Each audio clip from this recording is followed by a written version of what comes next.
আবার চলে আসলাম একটা নতুন রান্না নিয়ে। আমি মাংসটাই বেশি রাঁধতে স্বাচ্ছন্দ্য বোধ করি।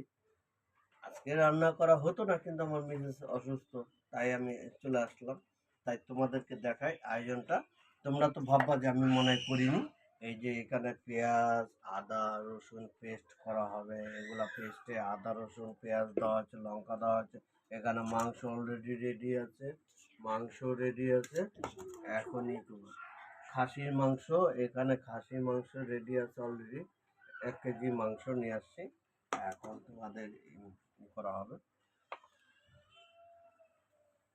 আপনার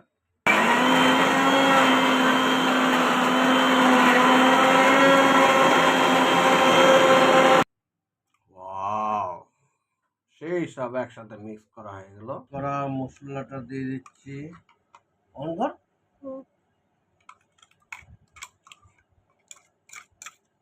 লঙ্কা, আদা, পেঁয়াজ সব পেস্ট করা দিয়ে দিলাম। শুকনো লঙ্কার গুঁড়ো 1 চামচ, 1 চামচ একটু বসিয়ে দিলাম।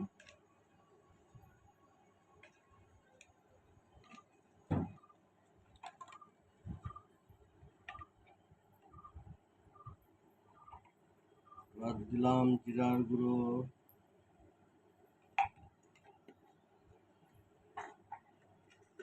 সামান্য একটু লবণ দিলাম, পরে আবার দেখে দেওয়া যাবে।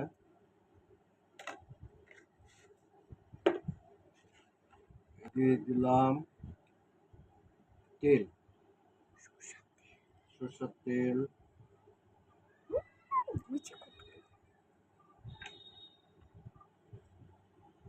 কুচি করে কাটা পেঁয়াজ, লঙ্কাগুলো, কিছুটা পেঁয়াজ দেবো।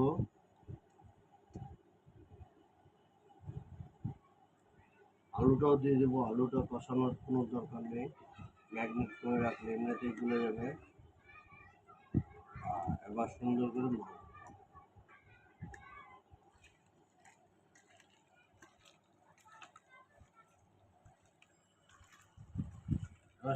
মেখে ম্যাগনেট করে কিছুক্ষণ রেখে দেবো, 10-15-20 মিনিট।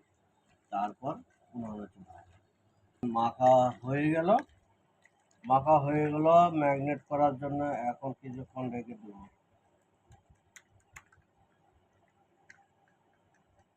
কিছুক্ষণ ঢাকা দিয়ে রেখে দেবো।